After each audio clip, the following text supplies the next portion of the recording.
In previous class, I discussed about types of asexual mode of reproduction like fission, sports.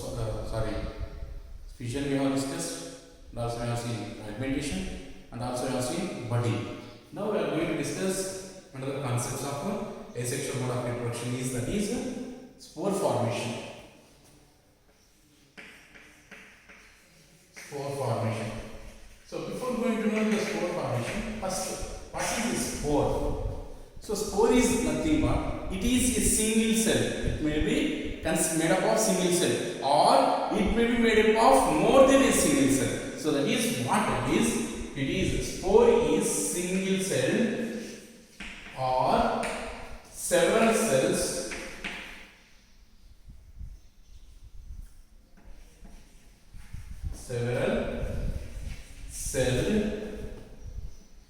several cell reproductive part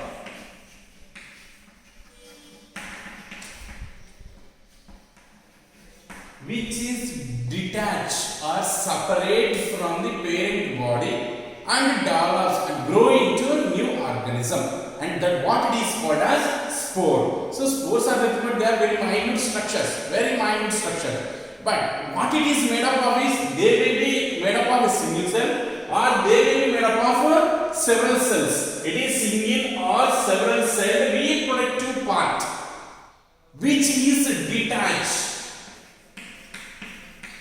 from the parent and develops into new, and this is what it is called spore. So the spore formation in general we can observe in case of fungi. So what is that? Rhizopus. So rhizopus best example for spore formation. So for example, when your mother visits to market, she brings some vegetables. Along with that, tomatoes also in general we are getting. So if unfortunately, if anyone damaged tomato is we brought from the market, after 1 day or 2 days, we can see the formation of a black color, black spot is forming. That is one of the examples we can take. And also we can see if you go to temple. So anyone, if they visit to temple, definitely they will offer coconut to the god. So after that they will keep that coconut pear which is we break in the temple and kept in the cover. So morning we break that coconut, and after coming back to home by evening we will open that cover. So if you touch on the coconut after going back to home by evening, you can see some slippery nature. Something is developed like slippery nature, and in general it appears in black color or in yellow color. So whatever it is growing on tomato or growing in coconut or a bread slice which is wet, after 2 days you can see a black mark is also appeared. So whatever it is we have seen that is called as a fungus which is grown by means of asexual mode of reproduction is called spore formation. So rhizopus we can take best example. So rhizopus, so it is a fiber-like structure and which consisting of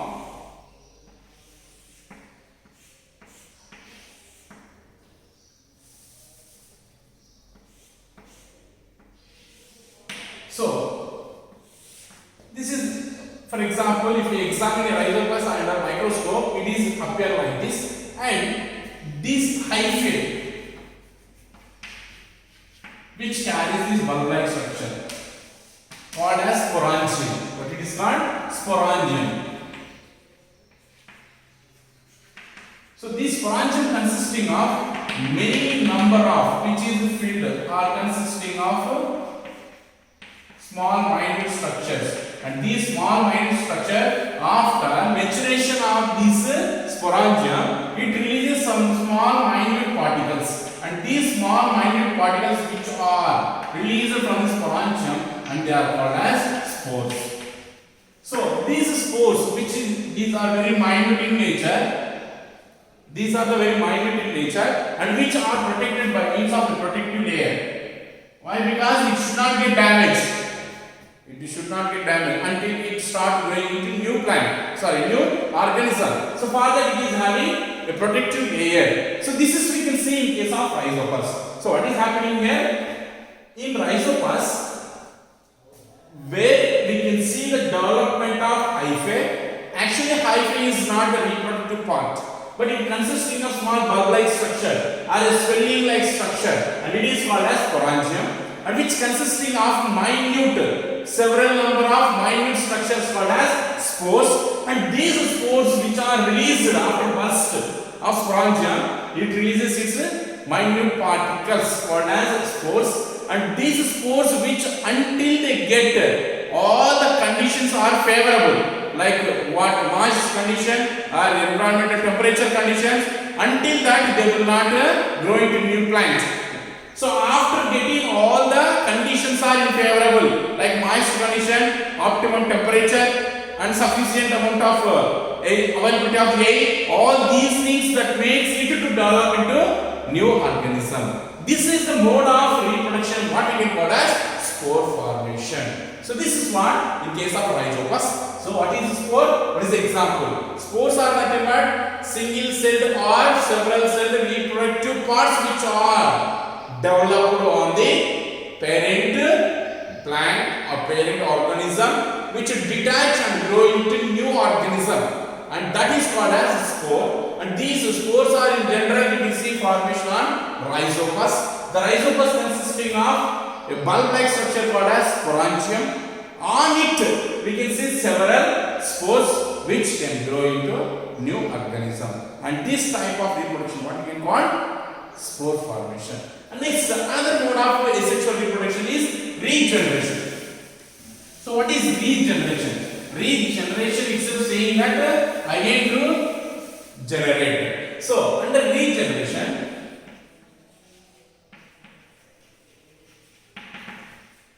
so what is happening here? For example, see.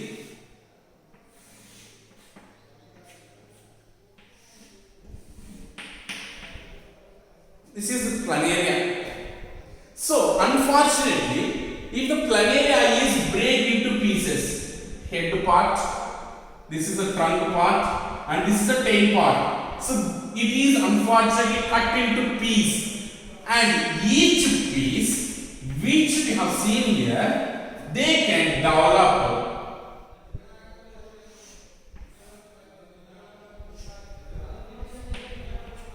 This is head part, and next this is a trunk part, and this is the tail part. Now what is happening here?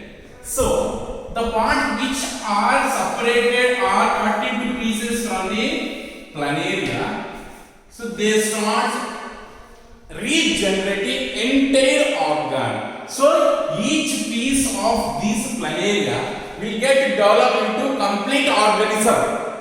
And what type of it is called as regeneration. So how it is happening here? So that develops the trunk part and tail part, and this trunk part is able to develop the head part and develops the tail part, and the tail part will develop the trunk part and develop the head part. See, each piece which is separated from this planaria is growing into complete organism. So what is happening here? Complete organism is developed from a single piece of the organism. So each piece in turns grow into new one. Means it is complete. The last part is generating itself. So that's why it is called as regeneration. What it is called? Regeneration. So regeneration is nothing but an organism able to reproduce the remaining parts from each piece of its body. That what it is called as regeneration. So this regeneration we can observe in case of lizard also.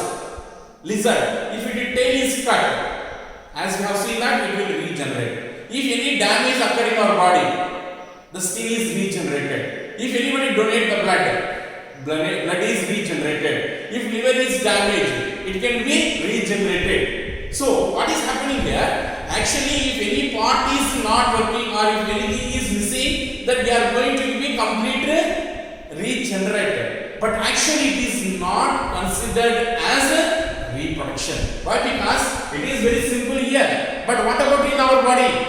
Is it possible to regenerate entire organ system? If our body is cut into two pieces, is it head part can develop remaining parts, or if leg parts can develop remaining parts?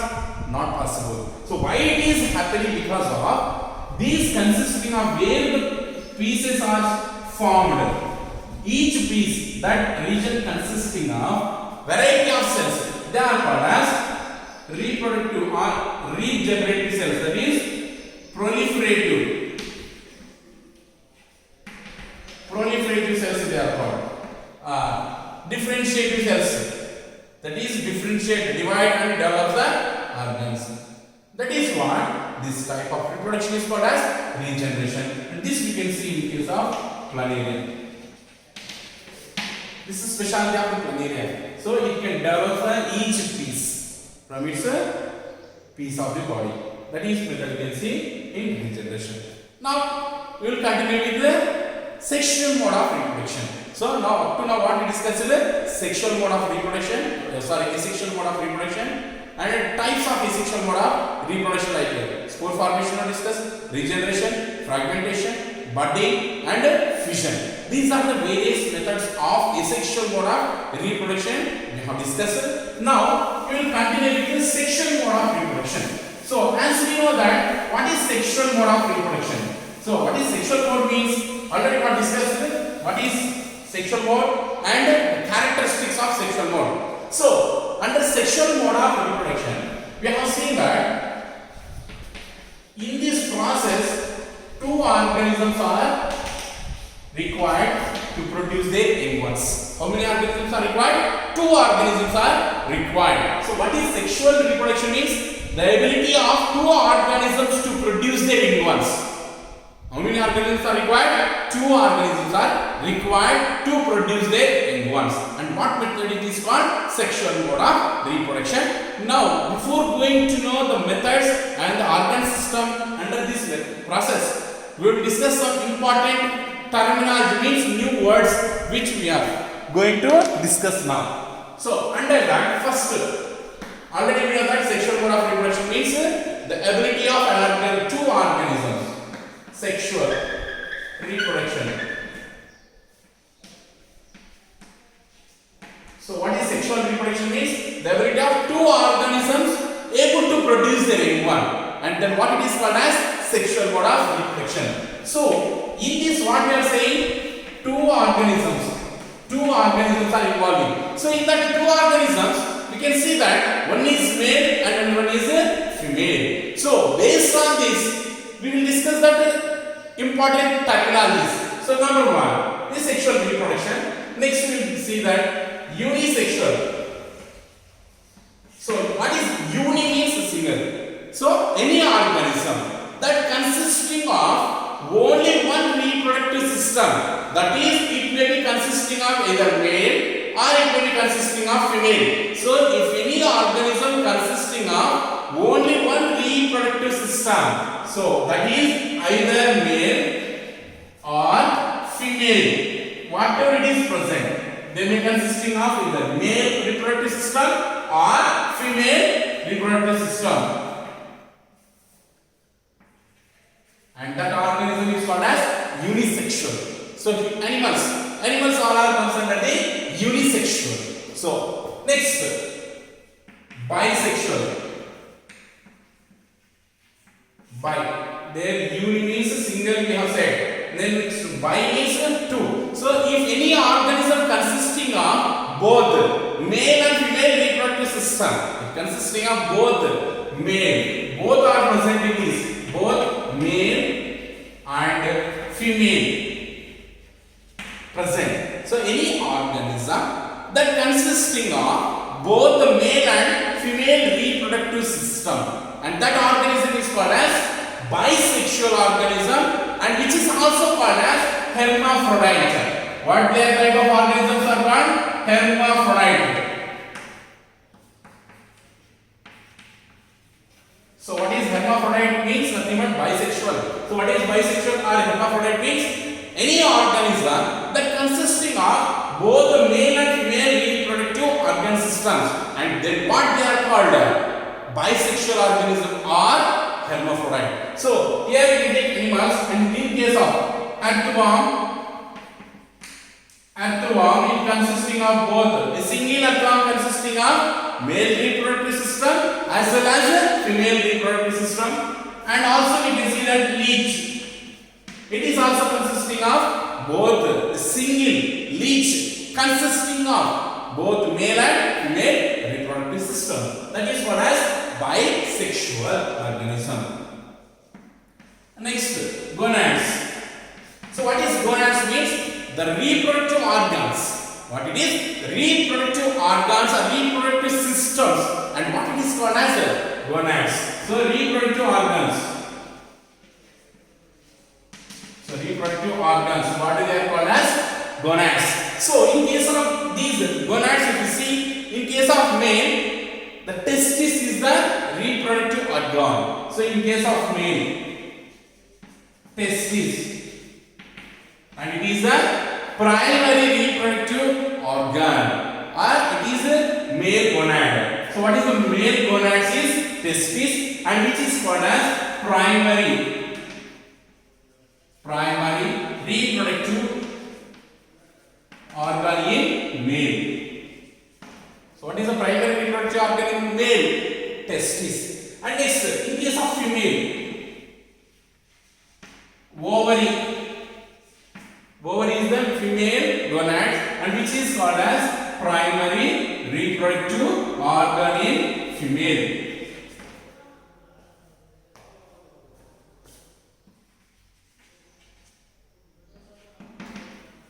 Primary reproductive organ in female is ovary, and primary reproductive organ in male is testis. So these are the gonads. So from these gonads, that is from the reproductive organs. So reproductive cells are produced. These reproductive cells are called as gametes, another terminology. What are gametes? So reproductive cells are sex cells. What it is? Reproductive cells. Reproductive cells, or they also called as sex cells. So what it is called as gametes. So these gametes are produced from where? Testis from male and ovaries from the female. From these gonads or reproductive organs, the gametes are produced. These gametes are of two types. Why? Because we have two different reproductive systems. So in case of male, the gametes are produced from the testis, and which are called as sperm cells. That is in case of male, and in case of female. So in case of female, the gametes or reproductive cells are synthesized or produced from the ovary, and which is called as ovum or egg cell. That is in case of female. So after gamete formation, so what is happening here? Fertilization is going to be occur. The next terminology is fertilization. What is the next terminology is fertilization. So what is fertilization?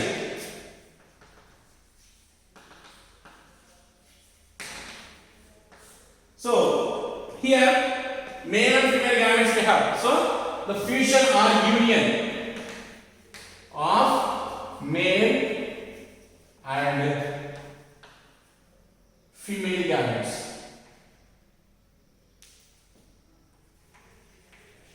Male and female gametes. And what it is called as fertilization. So what is fertilization? Fusion. What is fusion? Fusing here or union, male gamete and female gamete. And then what it is called as fertilization. So if this fertilization based on where it is occurring. So again two terminologies. So internal fertilization and external. Internal fertilization. Internal fertilization, that is one. So internal means inside of the body.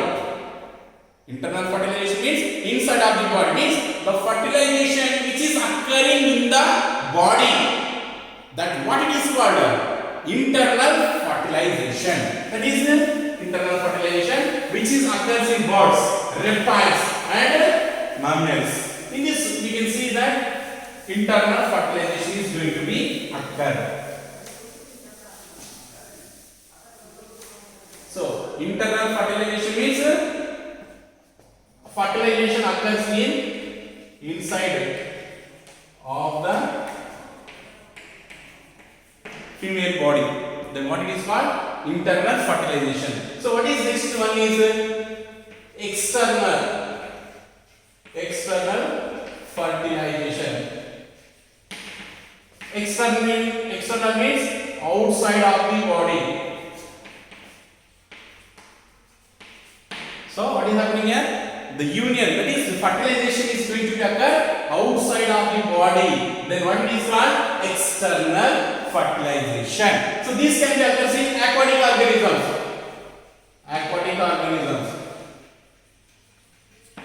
This is occurs in birds, reptiles,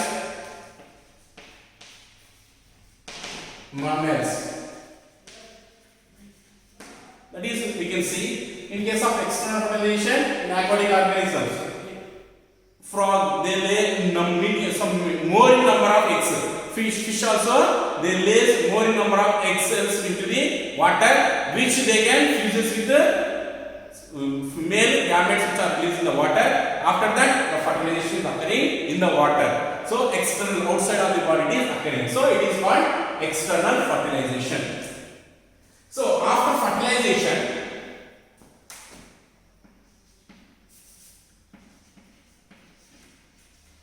zygote. After fertilization, what is happening here? Zygote. What is zygote? What is zygote? The fertilized egg. So what it is called? Zygote. So these fertilized egg is formed from the fusion of male and female gamete. This fertilized egg, it is made of or formed of male and female gametes. Male and female gamete, they fuse together or union together and form a single fertilized egg. Then what it is called? Zygote. This zygote turns develop into embryo. What is embryo? The earliest stage of young ones which is developing in the mother's womb or mother's body. Then what it is called? Embryo. So earlier development stage of young ones, and which is occurring in mother's womb or mother's body. That is called as embryo. This embryo develops into complete young one. In this way, you can see that some of the important terminology or words which we are going to see in this chapter. And also, two concepts are there. Fertile. Fertile means the ability to produce. Ability or capable to produce. Capable to produce. That is, you can see infertile. They have not capable. That is incapable in production of young ones. They are not having any that kind of capacity to produce their young ones, and they are called as infertile. So what we have seen is some important terminologies. So this embryo develops into complete young ones. These young ones which are developed in mother's body, they are produced and they are developing into new young ones. Based on that, the embryo which is developed into young ones, organisms are oviparous. The young ones, they are produced by laying eggs. So that organisms are called as oviparous. What are oviparous means? Egg-laying organisms. What is that? Egg-laying organisms. What they are called? Oviparous. Egg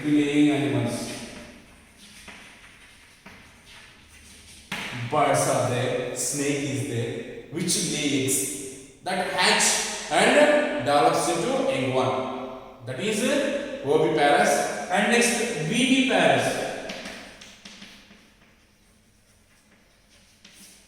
They directly gives birth to the young ones and feed their milk. And what they are called? Viviparous. Birth to young ones and feed milk. And what the organisms are called? Viviparous. In this way, we can see that some of the important concepts or terminologies which we are going to learn in this chapter. Next, we will continue the sexual reproduction in animals like human beings, like human reproductive system in male, human reproductive system in female. That we will continue in next class.